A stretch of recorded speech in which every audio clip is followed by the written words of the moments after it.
Right now in this country, students of color are half as likely to be placed in advanced placement and honors classes compared to white students. Students of color are half as likely to be taught by the most experienced teachers. White students twice as likely to have the most experienced teachers, right? Black and Latino students 2, 3, even 4 times more likely to be suspended or expelled, even though they do not break the rules more often than white students. That's the belief, but it's not true. There have been 14 different studies. They all find the same thing, that the rates of serious school rule infractions are virtually identical across racial lines. People bringing drugs to campus, equally across racial lines. People bringing weapons to campus, actually white men more likely to bring guns and knives to campus in K-12 schools than black men or Latino men. Contrary to popular belief, but that's what the Centers for Disease Control research says. But who is it that's getting caught? It's black kids and Latino kids. They're the ones getting searched. They're the ones getting detected. They're the ones getting suspended and often prosecuted, whereas white students are doing the same thing, doing drugs just as much, bringing weapons just as often, if not more so, and escaping notice. Tim Wise is a good friend to the black community, and he has been using his platform to defend and exposes the American systemic racism.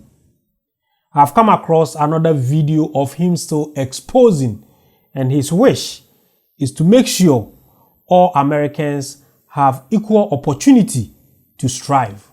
I want us to watch this particular video. I will be back.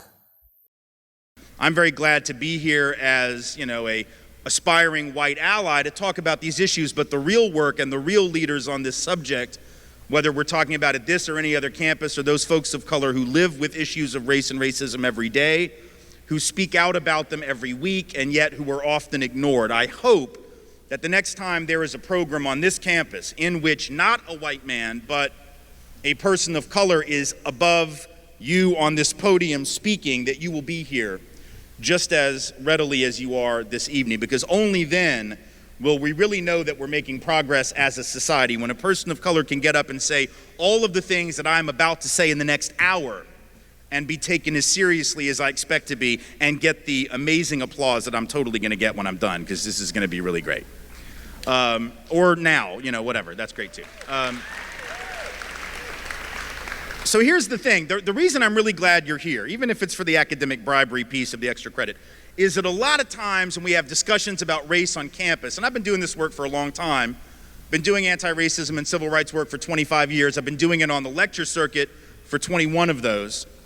And a lot of times people don't come to these events because they are under the impression, and they have every reason to be, they've been encouraged to think that we don't have to have this conversation anymore, that we've attained some level of post-raciality as a society, and so this conversation is passé, this conversation is tired, we don't have to talk about race, and we know this because having a man of color as president for the last roughly 8 years proves that we can't really have a problem with racism. Of course, if we were to think about that for just a second, and we were to ask if that were true for gender, so if I were to say, for instance, does it mean that there is no sexism in England because Margaret Thatcher was the head of state there?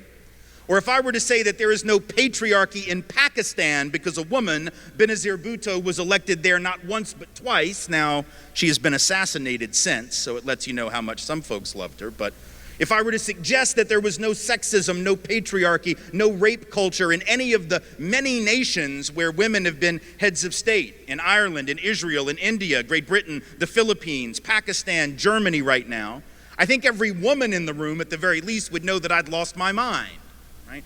I don't think there are any women in this room who plan on packing your bags and moving to Karachi tomorrow just because Benazir Bhutto was the head of state, because we understand that just because a woman can attain the pinnacle of political leadership doesn't mean that millions of other women do not face sexism. Individual accomplishment doesn't tell us anything in and of itself about systemic, structural, institutional, society-wide truth. But when it comes to race, we apparently believe it does in this country. So the presence of a man of color in the head of political leadership, we are to believe, and we are told, means that we don't have to have this conversation. Or we're told that it's not that we don't have to have it, it's just that having it makes things worse. You'll hear that. People will say, if you would just not talk about racism, racism would go away. It's people like you, meaning people like me, who keep racism alive by insisting on discussing it. Yes, of course, because we all know that social problems are the result of conversations about social problems. We all know that, right? Like if I were going to give a talk about world hunger, I'm sure you would all agree that I probably shouldn't do that, because if I open my mouth and tell you that there are billions of children on this planet starving from lack of nutrition, that I probably ought not say it, because if I say it, that's why they will starve, right? And if I would just be quiet, if I would just be silent, that somehow food would miraculously appear on their plates. To blame the conversation for the problem is like blaming your speedometer for your speeding ticket, right? The speedometer didn't cause you to go 80 in a 65. All it did was tell you what you've done, right? It's just a way of transmitting information. That's all that a conversation about race is. It can't be blamed for the problem of racism. There wouldn't be a need for the conversation were the problem of racism not in existence. The same is true with any other social problem. So we have to move past this idea that the more we talk about it, the worse it gets, because there's no other problem about which we would say that with a straight face. Now, having said that, I don't want to suggest that any conversation will do. Just because we have to have a discussion about these issues doesn't mean that it's irrelevant how we talk about it. There are better and worse ways of addressing the issue of race and racism. And I want to suggest to you that by and large, our problem stems, I think, from three large issues or barriers to effective dialogue, things that keep us from having the kind of discussion that we really need to have. Maybe four if I have time, but three for sure. The first is that, for the most part, we steadfastly refuse to accept that we ourselves harbor racial bias. In other words, we take this view that we have attained this pinnacle of colorblindness, that we do not see or think about race, that yes, there may be other people out there who are racist, but not me. My Uncle Jim, he's an asshole, but not me, you see.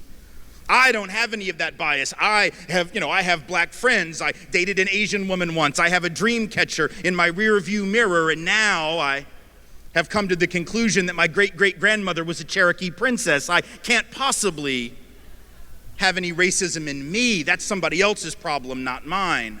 So our inability to see ourselves as racially biased makes it very difficult to have an honest conversation, because we spend so much time trying to divide ourselves into the good people who are not racist and the bad people who are racist, that we miss the fact that we're all being programmed and conditioned in racist ways every day. So I'll have more to say about that in a second. But the second problem that keeps us from having real dialogue and making progress and taking action after the dialogue is that even when we are willing to acknowledge personal bias, we don't see the systemic problem. So we might be willing to attack the individual racist who does something on a college campus. We might be willing, for instance, to punish the women on the softball team here at Stetson in 2005 who did whatever it was they did. I've forgotten now what had happened, but we can punish them, we can make them read my book, we could theoretically kick them off campus, we could do whatever, right?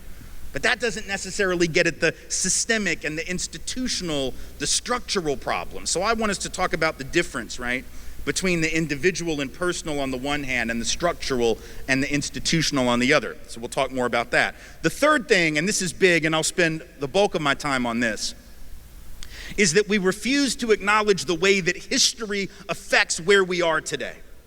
The way that the past affects the present. We have this incredibly ahistorical view, right? That the past is the past and it doesn't matter. The present is now, the future is then. It's a very linear thing, right? What happens in one generation apparently doesn't affect the next in our mind, and we don't want to talk about the history of racism in our country, even though, unless you understand that history, you cannot understand anything that you see today with regard to racial disparities in this country. It is impossible to understand everything from where people live and where they don't unless you understand that history. It is impossible to understand disparities in wealth or income or educational outcomes unless you understand that history. It is absolutely impossible to understand why police are 21 times more likely to kill young black men than young white men, 2 to 3 times more likely to do so even when those men are unarmed, unless you understand the history of law enforcement, policing, and how we got to this space.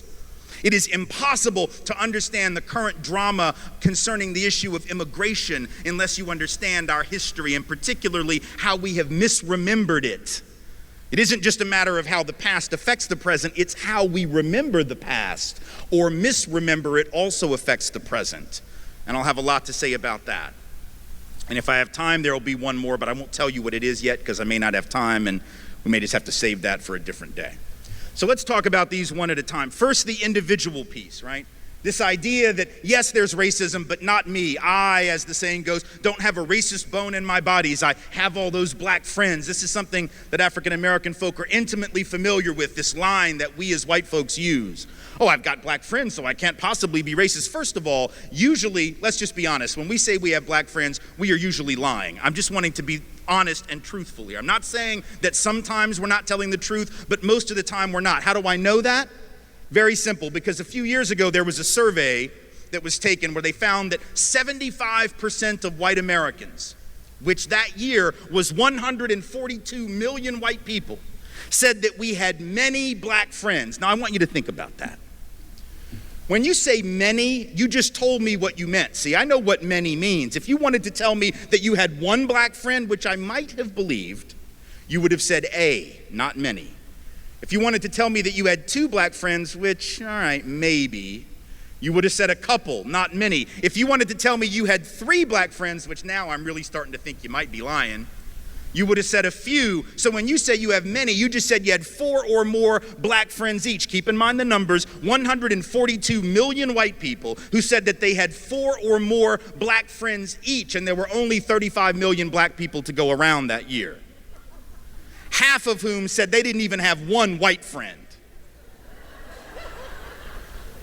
So actually, there weren't even 35 million black folk for us to hang out with and play with and party with. It was like 17.5 million black people to go around for 142 million white people. I wasn't good at math, but I'm seeing a problem between the numerator and the denominator, as the saying goes, right? I'm not saying that we might not be friendly with people of color, but there's a difference between being friendly, talking to folks in the res hall, talking to folks when you see them on campus or around the water cooler at work, and actually being friends. But more importantly, even if every one of us was telling the truth, it wouldn't matter, would it? What does having friends of color have to do with whether or not you might be racially biased? See, we act like somehow that's a get out of jail free card, that we can't be racist if we have black friends. Think about the logic of that. If that were true, then heterosexual straight men could never be sexist, because our ultimate defense would be what? I love women. I date women. I married me a woman. I can't be sexist. I sleep with women. How can I be sexist? The only sexist men are gay men by that logic, which makes no damn sense at all.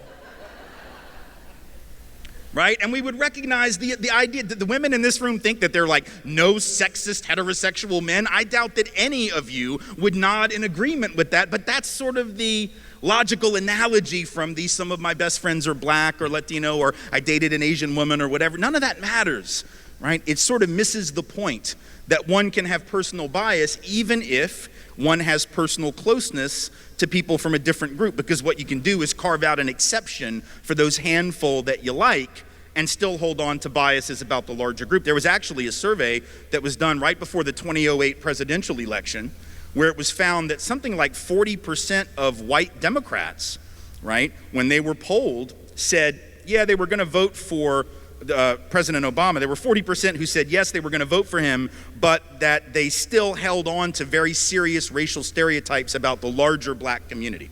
So they had created an exception, for Barack Obama, but the way that they viewed the larger community of black folks was still negative. So is that racism or not? I would say it's a 2.0 version, 3.0 version, but it's still a form of bias. So the idea that we're not personally biased just because of our connection to people of color doesn't really wash. But more importantly, we know from the research that it just isn't true, right? That in fact, the overwhelming majority of us have been conditioned to harbor racial biases, and as a result, we do so. The overwhelming data suggests that most all of us have to some extent or another internalized certain negative stereotypical biases against black folks, against Latino folk, against Muslims in a post-9/11 environment, against poor people of all races and ethnicities, against women as women, regardless of class or race, against LGBTQ folks, against disabled people, right? Any time that a group is marginalized, there comes certain stigmas and stereotypes, and we're all familiar with them.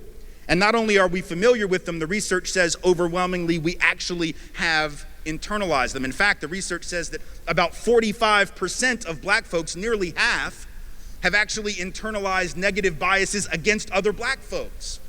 So it isn't just white folks who get conditioned. Even the one who's the target of the stereotype is vulnerable to internalizing it. So there was this study a few years back, just to give you an example of what I mean, where they took these nice white liberal people who didn't have any overt racism so far as anybody could tell, and they hooked them up in a lab setting to these brain scan monitoring machines, right? So they put the electrodes on the head and they're monitoring the brain scan images, right? And they start to flash images on a computer screen in front of the subjects who are taking this test. Keep in mind, none of these people are overt racist. None of them are Klansmen. They're not white supremacists or skinheads, right? They're sitting in front of a screen and they're being shown images. And the images are being flashed so quickly that their brain can't even consciously know what it saw, right? So it's like 85 milliseconds or something. This is stuff that they used to do back in the 50s in movie theaters. They would actually do this, right? They would put these subliminal messages on the screen. They'd like go into the film and they'd like insert the word popcorn on the film, right? So you're sitting there watching the film and all of a sudden you're like, damn, I need some popcorn. And you don't even know where that came from. It's a subliminal message. They just flash it really quick. Your conscious mind doesn't know. They stopped doing that in the movies, I think, right? But how would I know? I have no idea. Maybe they're still doing it. I don't know. But what I do know is that in this particular case, they're flashing these images for 85 milliseconds, and most of the images were sort of meaningless, like a beach ball, a bunny rabbit, a blade of grass, a tree, whatever. And there wasn't a whole lot of activity on the brain scan, right? Not a lot was going on. But then they flashed an image of a black male face for 85 milliseconds. Once again, your conscious brain doesn't even know what it saw or that it even saw anything, but subconsciously your brain is responding. What happened? Well, that part of the brain that responds to anxiety and fear lit up like a Christmas tree, right? That part that tries to regulate after you're afraid of something, it's called executive function. So when you have an irrational response that you're trying to control, it lights up because you're trying to get a control of your emotions. The point being, you only had to get control of your emotions because there was some kind of a fear response in the first place, and this was among nice white liberal people without any overt racism at all. What does it mean that even people with no overt bias could still have a type of subconscious priming that allows them to respond that way? And that was in a nice, comfortable lab, man. They're sitting there with bottles of water and air conditioning, sitting in a nice, cushy chair. What do you think that might imply for law enforcement on the street when they encounter folks of color in situations that are not nearly that comfortable and that easy? What might it mean for a teacher in a classroom when they're interacting with students in a situation that might be stressful and how they respond to that child? See, what this tells us is that we can be conditioned to have these responses even though we don't even know we have them, right? Because why? Advertising works. Advertising works. What do I mean by that? Think about a couple weeks ago, Super Bowl, right? These companies spend hundreds of millions of dollars to sell you a bunch of stuff, right? So they're trying to sell you Sprint plan. They're trying to sell you certain types of toilet paper, toothpaste, beer, Diet Coke, whatever the hell Drake was trying to sell, right? They were selling you all this stuff, and these companies spend like $100 million. I think that was the Sprint ad, was Drake, right? $100 million or more to try to take out these ads and sell you consumer products. Why? Because they understand that the more you see their ad, the better odds are that you will buy their junk, right? And that happens. We know actually in the world of marketing, there is a theory called the Rule of 12, right? And what the Rule of 12 says is that when you've seen an ad a dozen times, that's the moment where you're exponentially more likely to go buy the product, right? So like the first couple times you see it, you're like, sometimes if you're like me, you look at the ad, you're like, what the hell was that? I don't even know what that was an ad for. Like, these people are stupid. I'm not gonna buy there. I don't even know what the hell it was. These people are idiots. Oh, you think they're idiots? They just spent millions of dollars. You think they're just throwing money away? No, they know what they're doing. They give you a vague, innocuous ad the first few times, because then you'll be the fifth time, sixth time, you'll be like, I gotta pay attention to that shit. That was crazy the first 4 times. Now all of a sudden you're looking at it, you're like, oh, Taco Bell Crunch Wrap.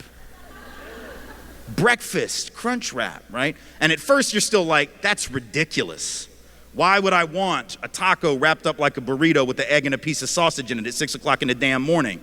Why do I need that? Nobody ever wanted that. Reverse the clock 5 years before they had that. You think anybody was lobbying for a breakfast crunch wrap at 6 in the morning? Any of y'all write a letter to Taco Bell like, you know what we need at 6 a.m. is a taco wrapped up like a burrito with an egg and a piece of sausage in it. Nobody was asking for that, but some genius at Taco Bell was like, watch this. And he creates the product, or she does. They create an ad campaign for it. Now you got folks around the block. They're like, I'm not eating Egg McMuffins anymore. Screw Egg McMuffins. I'm all about a breakfast crunch wrap. And they sold you on it because you saw the ad 10 times, 20 times, 30 times, and then folks started trying it. Now, if that can work with Taco Bell, it can work with toilet paper, toothpaste, tennis shoes, cell phones, candy, right? Think about how much easier it is to sell you on a racial stereotype, because you've seen that ad, metaphorically speaking, more than just 12 times, right? We've been exposed to those stereotypes way more than 12 times by the time we're young adults. We've been exposed to that stuff all of our lives, and it takes root in us whether we want to acknowledge it or not. And if we don't acknowledge it, see, it's very hard for us to move forward because we're so busy saying, you're a racist, but I'm not. You're prejudiced, but I'm not. You've got bias, but I don't, that we can't even see ourselves in the work. But let me tell you something. This thing can affect everyone, even no matter how progressive you think you are, no matter what kind of progressive home that you were raised in. And I know this from personal experience because I've seen it in my own children. My wife and I have 2 daughters. They're 14 and 12. But when they were 7 and 5, one Sunday afternoon, we're sitting around, and it's raining out, right? Can't really go to the park. So we're looking for a TV, looking for a movie to watch on the cable satellite deal or whatever, right? So we're flipping around the on-demand Comcast thing and looking at trailers, looking at commercials for different movies. And we come across the trailer for the movie Evan Almighty. If y'all remember that, it was comedy where Steve Carell plays a congressman and Morgan Freeman plays God, and Morgan Freeman tells Steve Carell that a big flood is coming and he should build an ark like Noah and ride it out. You know, it's sort of cute. It's like the modern retelling of the Noah and the ark story, I guess. Yeah.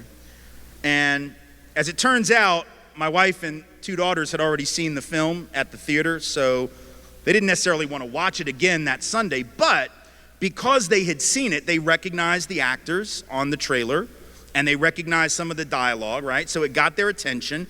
And the youngest of my daughters at that time, Rachel, right? She's 5 years old. She looks up and she does what any 5-year-old would do. She says, "Daddy, is that God?" pointing at Morgan Freeman, right? In the flowing white robes in the role of God.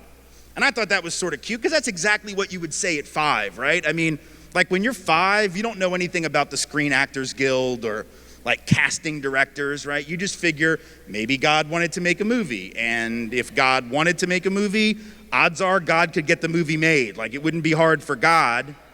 Now, one would hope that he would make a movie that, got better than 23% on Rotten Tomatoes, but at least in theory, this could get done. So my 5-year-old asked the question. I sort of laugh at it. I'm like, no, Rachel, no, that's not God. That's just an actor. That's Morgan Freeman. He plays God often. He'll probably be in this role again. He sort of gets it over and over and over. But it's just an actor playing a part. And she's like, oh, okay, good, cool. And I thought the conversation was over with, right? But it wasn't. Because then the 7-year-old, Ashton, looks up. Now she's interested in this conversation. She looks up, she sees Morgan Freeman in the role of God, looks at her sister, starts to laugh, and she goes, "Rachel, that can't be God." And I knew in that moment 2 things, as surely as I knew my own name, right? One was that I was gonna have to ask her why not. And secondly, I already knew what her answer was gonna be before I ever asked her the question. But I knew I had to ask it. Now I was hoping for some help from my wife. So I looked to the left where she was sitting, and I got nothing at all, except the look that was like, yeah, smartass, this would be your area of expertise. I really got nothing for you. I might take some pictures and scrapbook this precious moment, but beyond that, I got nothing. So I knew it was on me. I looked back at my daughter and I asked her the question. I said, why? Why can't that be God? And in the moment before she answered, I had this fantasy, this really brief blip of a fantasy in my brain where she was gonna give me a really great answer. Not the one I'm expecting, but one that I'm hoping for, like, well, Daddy, that can't be God because God is a woman. That would have been cool. That's not what she says. I'm also thinking maybe she'll say something like really deep and philosophical, like some existentialist answer like, oh, Father, what is God anyway? But she was 7, so she didn't give me that. Instead, she gives me exactly what I knew she would. She says, that can't be God because God isn't black, God is white. Now, please know this, and it probably won't surprise you to learn if you didn't already know, we don't have any racialized images of a deity in our home. We don't have any images of a deity at all in our home, but certainly no racialized images of a God, right? We never allowed those awful, one might say god-awful if one was intended to giving puns, and right, those god-awful children's Bible books that permeate the South. If you're from the South like I am, they have them in every damn pediatrician's office, right? The blue books, the Bible series, because, that's what you need when you get your booster shot is a little God talk. That's really important, So they have these god-awful blue children's Bible stories, the ones that make Adam and Eve look like they were in the Garden of Sweden, right? Right? Adam looks like Justin Bieber. I mean like old school with the bob Justin Bieber, not like ripped and tattooed Justin Bieber. I mean like old school Justin Bieber. It's absurd, right? The idea that the first human beings look like that, right?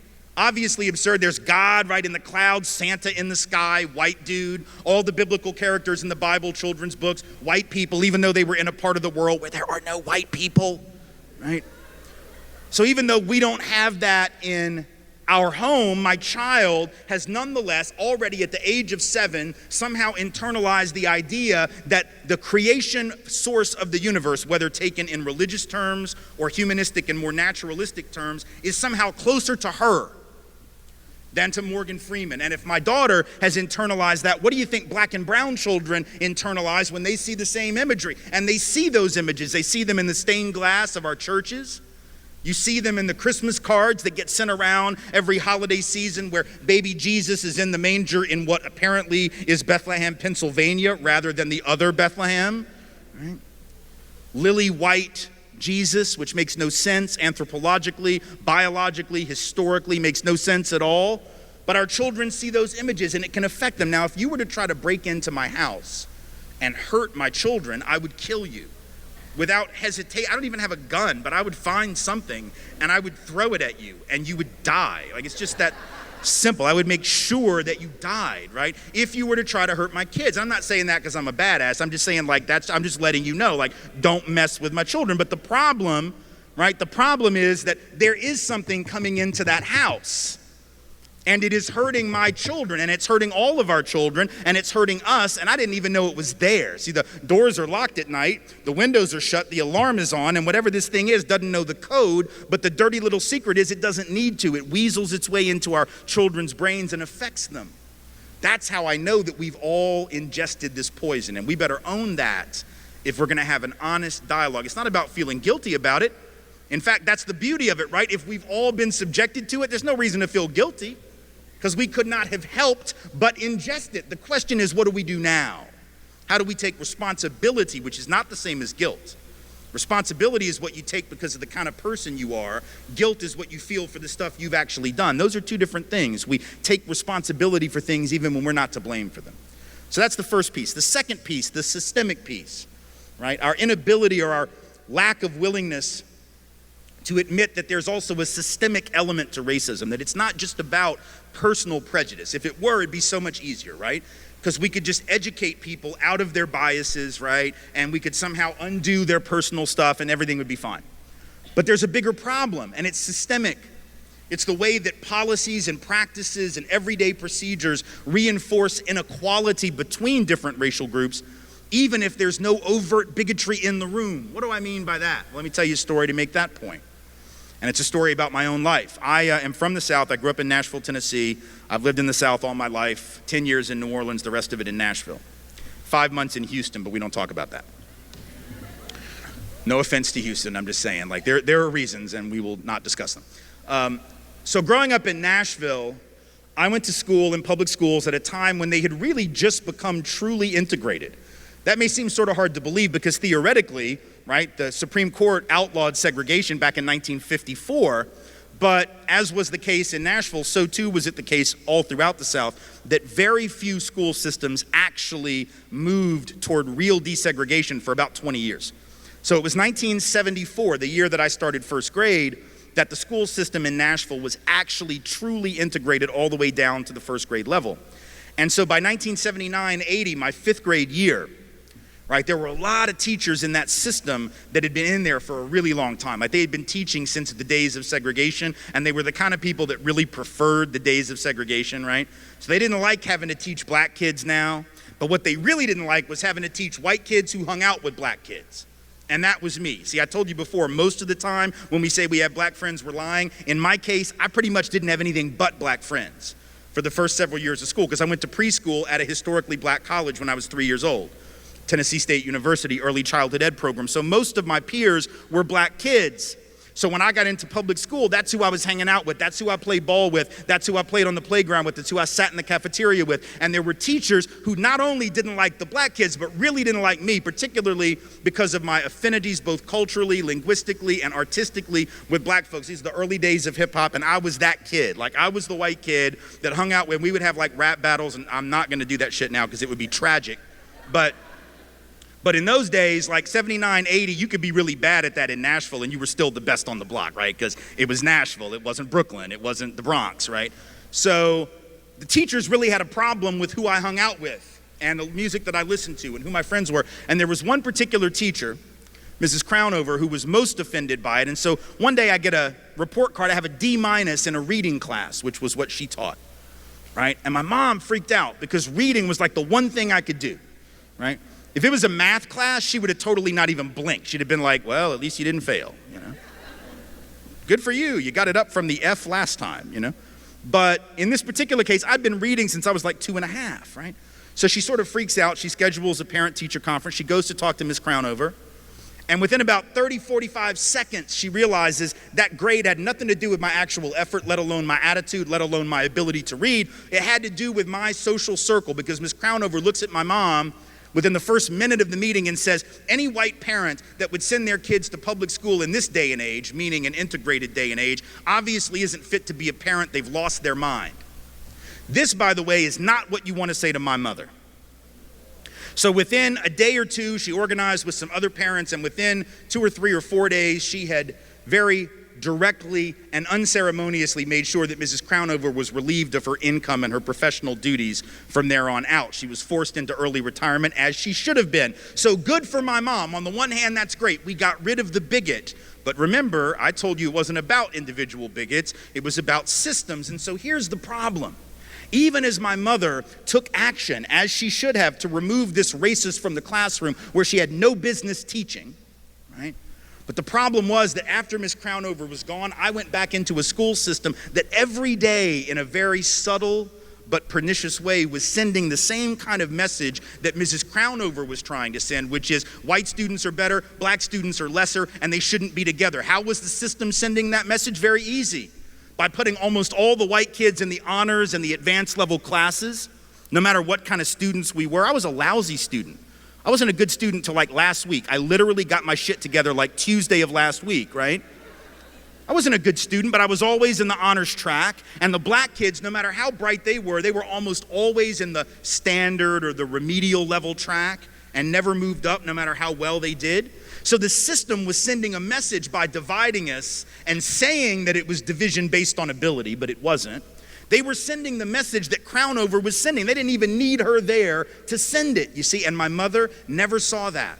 And I never saw that. It went right over our heads. And that's not just a 1979 story. That continues to happen today. Right now in this country, students of color are half as likely to be placed in advanced placement and honors classes compared to white students. Students of color are half as likely to be taught by the most experienced teachers. White students twice as likely to have the most experienced teachers, right? Black and Latino students 2, 3, even 4 times more likely to be suspended or expelled, even though they do not break the rules more often than white students. That's the belief, but it's not true. There have been 14 different studies. They all find the same thing, that the rates of serious school rule infractions are virtually identical across racial lines. People bringing drugs to campus, equally across racial lines. People bringing weapons to campus, actually white men more likely to bring guns and knives to campus in K-12 schools than black men or Latino men. Contrary to popular belief, but that's what the Centers for Disease Control research says. But who is it that's getting caught? It's black kids and Latino kids. They're the ones getting searched. They're the ones getting detected. They're the ones getting suspended and often prosecuted Whereas white students are doing the same thing, doing drugs just as much, bringing weapons just as often, if not more so, and escaping notice. So that's still happening. That's a system, and it doesn't require one overt racist in the classroom for that to continue, right? So that becomes a problem. We have to do more than just look at the individual. We have to look at the way that structures operate, sometimes without us even realizing it's happening. Because if we don't do that, we can get rid of every individual bigoted cop or every individual bigoted teacher or any individual bigoted employer. We can sue them, I guess, in court, and maybe people can even win those lawsuits. But what does that really change unless we take aim at those institutional policies that keep recreating inequality? Yeah, so that was fearless Mr. Tim Wise. And I really appreciate the work he has been doing. I've been listening to a lot of his videos, and he makes a lot of sense. He knows the system whom he was born with, and he understands the systemic racism that has been happening in America. And this is not only happening in America, it happens around the world. Even the sad thing is, even Africans, we also practice our own way when it comes to tribalism. A lot of people normally want to project their tribes, or they want to project their superiority over other tribes. So it's not only about race, but it's also about tribes. It's even when it comes to religion. Religious leaders also face the same thing, because some religion want to project themselves as they are better than others. It also happens in countries. Some countries want to project themselves as they are better than other countries, and all this competition and superiority complex has really not helped the world. It has really crumbled the world down, because when it comes to all this superiority, who's supposed to be more powerful than others, has not helped us build a peaceful world. Please, if you want to join my Telegram platform, go to my description box, click on the Telegram link. It will take you to the Telegram platform. Join us for us to discuss about the well-being of Africa and Africans in diaspora. And also, if today is your first time coming to this channel, then don't forget to subscribe to this channel and turn on the notification button so that anytime I upload any great content, you will be notified.